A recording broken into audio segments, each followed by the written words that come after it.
Hey everybody, this is Rydo and we are back to another live stream / recording of Hearthstone. So we have 3 quests. We need to trade out one of these. We got lucky with 100 gold quest. In fact, we got pretty lucky in general. I guess the question is, do I want to play Shaman or do I want to play Rogue and Warrior? And I guess I don't want to play Rogue and Warrior. So here we go. We've got a nice overlap here of winning 2 games with Shaman. We'll get both of these quests done and then win 7 games in any mode. The Tavern Brawl is new. Let's start with that after we open this Watch and Learn pack that I got.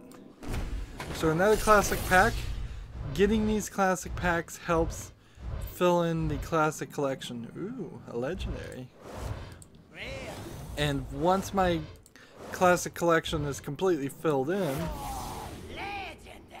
then any new classic packs you get, which you still and probably always will have a tendency to get in Watch and Learns, is going to mean just pure dust. So instead of the normal 5 cards getting disenchanted, giving me about 55 dust per pack, I'm getting only 35, but I got a legendary, which is actually worth about 16, well, exactly 1600 dust. So I've gotten very nice. There's still that was very lucky.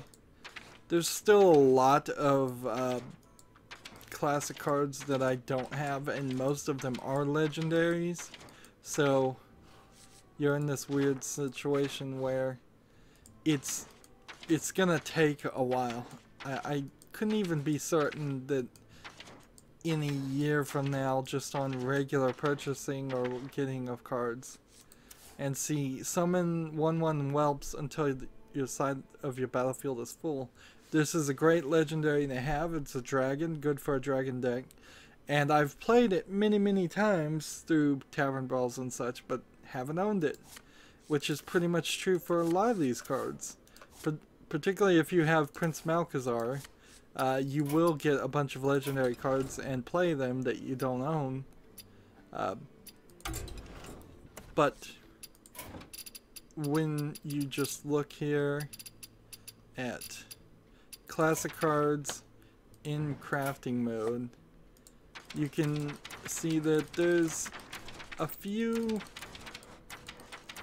grayed out cards like this all over. I've seen about 7, 8, 9, 10, 11, 12, 13, 14, 15, 16. Yeah, about 16 legendaries just as a rough quick count, and I know I did that very fast. So if it really takes 50 packs to open each to get each legendary, which is about the maximum it should be, then 50 times 16, you're talking, what is that, 750 packs of classic cards that's still needed, a ridiculously high amount. So our Tavern Brawl today, Ungura is laying dormant for eons and it hides many delicious treats. Pick your class and we'll cook up some Ungori deck recipe for that hero, and we'll get another classic pack for that. So in the effort to save time, we'll play as the Shaman, and that will help us. So I was talking to one of my fans, and he was in a weird situation that he only had an iPhone 4, and apparently the iPhone 4 just stops the YouTube app from working, is what he was telling me. I don't know, I don't use iPhones. And so, and it also stops the Twitter app.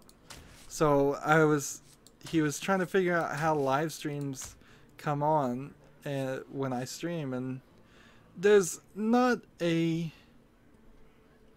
great amount I can do more than what I've already done. In the description box I have an RSS feed, so if you could get an RSS reader on any kind of cell phone that can't run YouTube or Twitter, that would help. Also, I guess if you have a Facebook app that would give you notifications consistently, that would work, but that's not how Facebook works. I'm also on Tumblr and Google Plus, so you could potentially configure some kind of app to work with all of those. But at a certain point, there's very little I can do. And now, for most people, if you just subscribe to my channel and click the bell next to subscribe, you should get notifications. That being said, YouTube is weird, and all enemy minions, let's do it. And so I wouldn't be surprised for a second if people came back and said that even though they are subscribed to me, they get unsubscribed, or they're subscribed to me and they have to click the bell and they still don't see it. The only thing I could do that I don't want to do is schedule these, and it really wouldn't have worked this week because I would have been at least 24 hours off because of the fact that I got a watch and learn quest, and by getting that watch and learn quest, things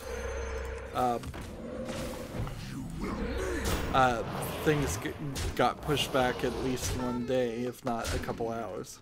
Job's done. And see, this guy's trying for Crystal Cove, so I kind of need to win quickly here. In general, just want to win quickly. I do have a board full of news, but I could probably run through it pretty fast, and so let's go ahead and do that. Battlefront 2 probably won't have a season pass. Star Wars Battlefront 2. I don't think Battlefield 1 had a season pass either, so that's not an incredibly surprising turn. I played that wrong. I should have put this on the other side, but oh, whatever. Gain 5 health for each elemental you played this turn. Esports is going to become a medal sport in the 2022 Asian Games. The games they're going to play are FIFA 2017, so they know that one in 2022. So a 5-year-old game at that point. Some MOBAs, they don't know what MOBAs, and a real-time action game. And that's kind of all they know. Now, there's a little bit more into this. This Asian game seems to be, in part,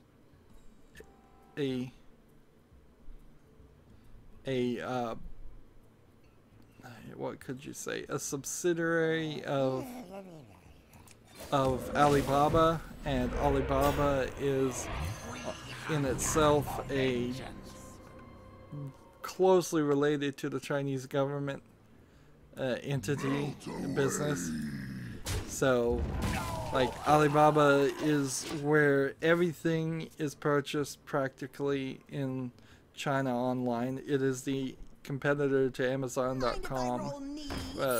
The big difference there being that Amazon.com doesn't have that much inner workings with the US government. They may very well, I think, have been in some meetings with the presidents, and that's about it. And they may have some influence in their large amount of people they hire. And Amazon.com is pretty notorious on exploiting its workers and overworking its workers too. So it's in some trouble with the government also.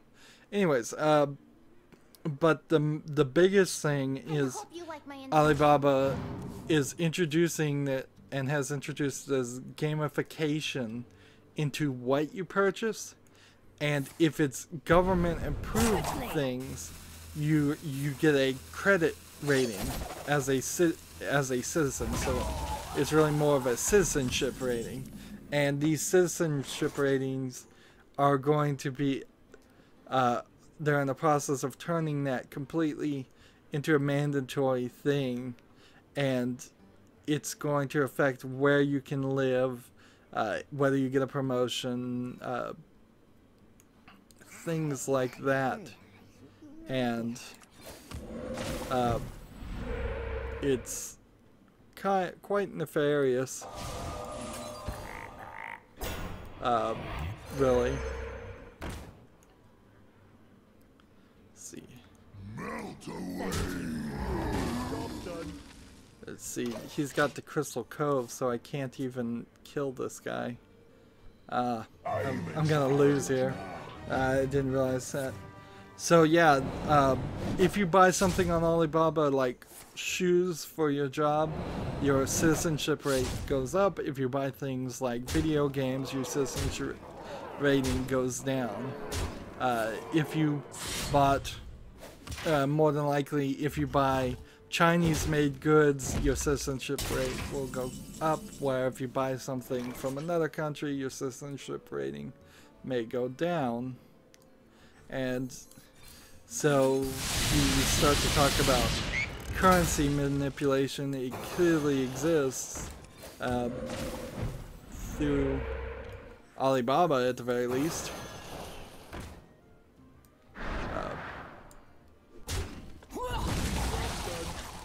So yeah, it's really nefarious, and that really doesn't have too much to do with the Asian games, but I can almost guarantee you that the Asian games, which I've never heard of before, in 22 will be playing mostly Chinese MOBAs and Chinese real-time action game. Speaking of Chinese things, we'll try that one again. I wonder if I get a different recipe here or the same recipe. The Chinese gaming giant Tencent, which almost every company in China is heavily regulated, and if not under almost complete direct influence of the Chinese government, they're rebranding their digital store to WeGame, and their digital store is, I suppose, an attempt to compete with Steam. You know, Steam's got a lot of competitors already, and frankly, nobody wants that competition. Also, I guess I kind of do, but I kind of don't. Like, the last thing, I just had to use Uplay, and I can't even log into Uplay's website because I turned on two-factor authentication and my phone broke, and now it's telling me I have to go call the customer service, and I'm like, I don't want to call the customer service. But then but I can still log into the Uplay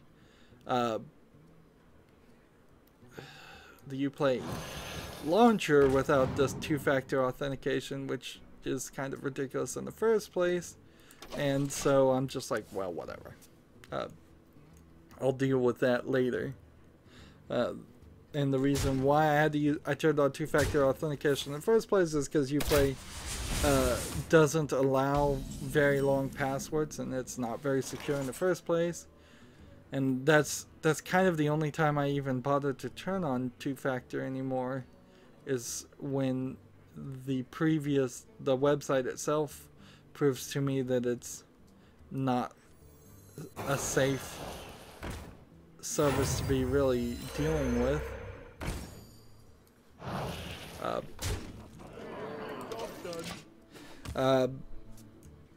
But as far as Uplay games on Steam, it's a nightmare. It's a nightmare to launch a game from Steam and then launch another launcher and then have to deal with the second launcher. Last thing I would want to do is launch a game from Steam and then launch a Wii game thing. It is also worth pointing out, here I'm practically ranting propaganda against China here at this point, but it's true. It's like Wii game, as in we just totally stole the Wii, W-I-I, after the Wii is no longer for sale. They really just are stealing the name completely. And pretty closely gonna try to create some brand confusion, maybe not in non-Chinese countries, but in China I could see people thinking Wii Game is a Nintendo-based online store, and that Nintendo has moved into the PC market.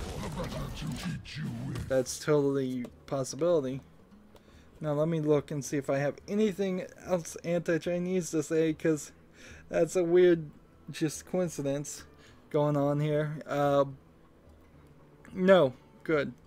So that's it for that. The whole digital store thing, though, really is weird. I kind of do want all games on Wii. On Steam. Like, I want all those Windows Live games on Steam. There's a game that is Halo Wars is coming to Steam, but it doesn't have crossplay to the Windows Live version, and I'm like, this is just ridiculous. Why can't they just get it to work the way it should work? So, like, I kind of do want one thing. And the problem, of course, is money, as it often is that if Steam is the only place where you sell games, then the price of games are never going to really go on sale, even though Steam has been quite notorious for putting games on sale. It's only really in the factor and the purpose of gaining market share. In the same way Amazon.com sells things at a less of a profit, particularly books, to try to gain market share. And we've lost, in the United States, we've lost almost all of our bookstores except for Barnes and Nobles because of that. That being said, bookstores were probably going to go out of business anyways, and libraries are not going to go out of business. Although it might kill libraries eventually. I mean, if literally you can only get books from Amazon.com, and then Amazon.com charges libraries a ridiculous amount of money for those things, for books, I could see a future occur where you couldn't actually afford to stock your library with any modern books. Job's done. That being said, books should die. Like, there's really no reason to have physical print books in the vast majority and quantities that we do have. It should be digital. And that's covering just general books. That doesn't for a second touch like educational books, which will stay around for a very long time and be huge rip-offs. On the face of it that way, I guess if Amazon.com started selling... let's play a different character here. This is not going to work. If Amazon.com started selling... Let's just try the mage.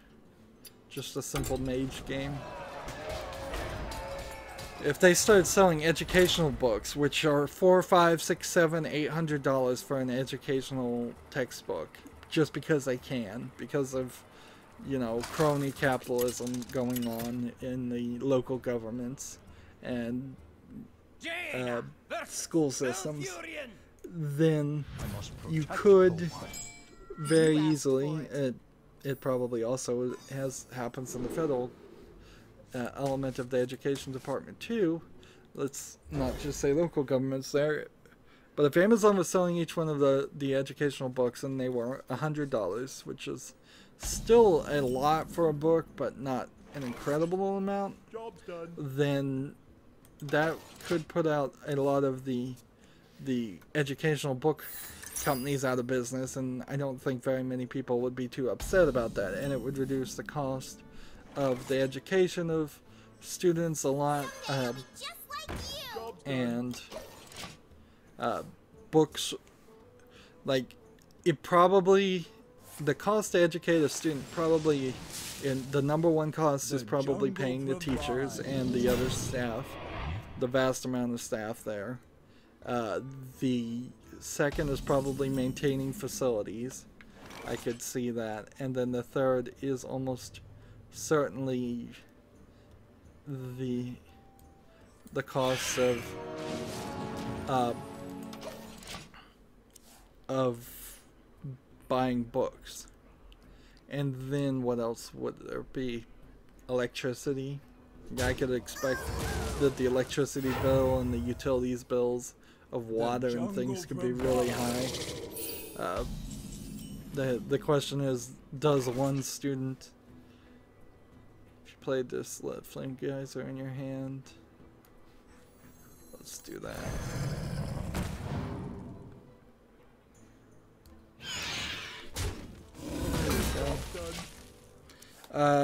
Moving on though, DDR4 prices are expected to rise again. This isn't very much video game reserve related as much as it is just PC related. I figured I'd mention it.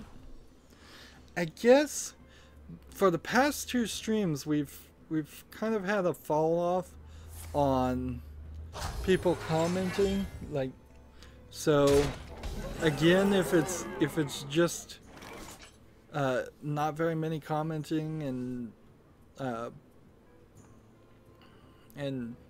there is sort of a issue that's gonna grow if it's always Loki that is the person that is the one person interested in playing with me or talking to me. That's a little bit of an issue. It's not a huge issue. I'd rather have one fan and try to make them happy than have no fans because I'm upset that I only have one fan. That's really what it just breaks down to. So, but if nobody's on by the time in an hour and a half or 2 hours, probably 2.5 hours actually, from now, then I'll just wrap it up. I'm moving on to playing BioShock Infinite for Father's Day, which is a spoiler, but so I'll try and not mention that at the beginning of the game, although honestly I'm not really upset if I spoil a game as old as BioShock Infinite. Let's see.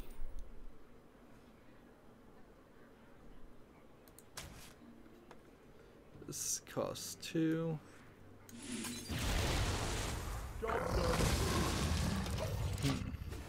So yeah, that's the next thing I'm gonna I need to move forward on.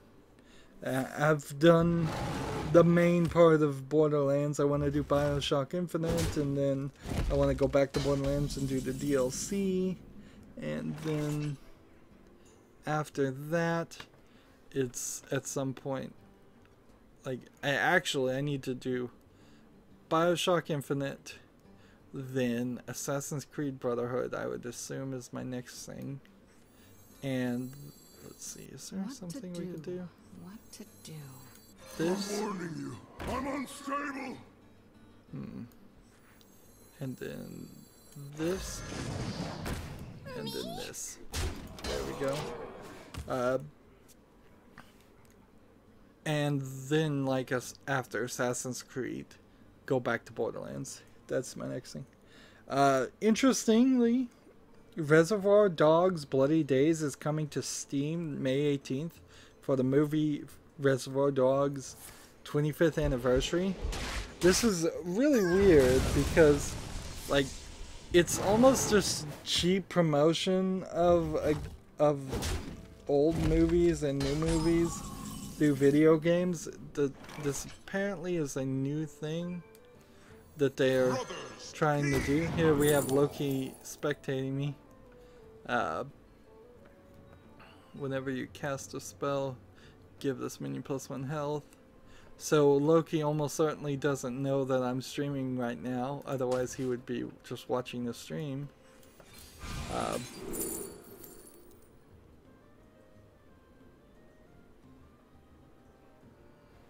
Let's see.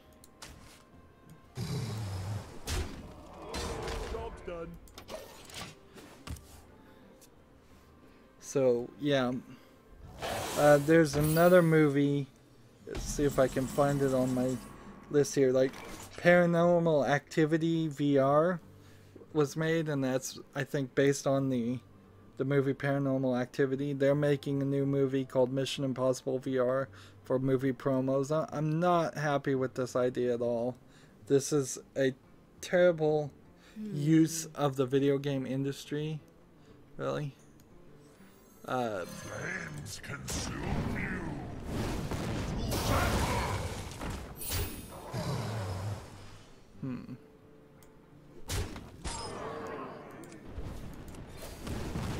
Like, I don't really care too much about the VR games because of all of that. Let's see. So Loki finally figured out I was streaming and he goes, "Hey Rydo" on the chat. I figured he'd figure out that I was streaming. Although I did actually hop on for a quick second and do a watch and learn with Loki. Loki is really great because of all my friends that are online, he's the only one that's ever actually online playing Hearthstone. So he's real reliable to just, if I get one of those watch and learns, I can pop on, and I'm sure there's a thought there that he'll consider I might be streaming when I hop on for just a second. But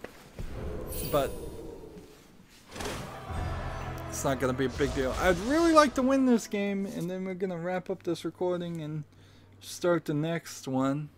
The live stream will continue, but I'd like to get a victory here and move on to play with the shaman deck that I built, and then we should get the rest of the things done. As far as the news, we still got a lot here. Loki has sent a smiley face in Unicode on the chats. Smiley face.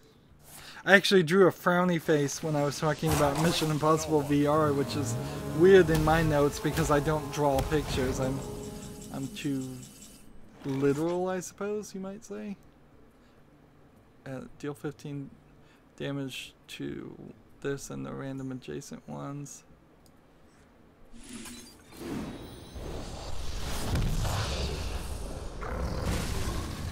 Let's do this. And this. And this. And this. And win.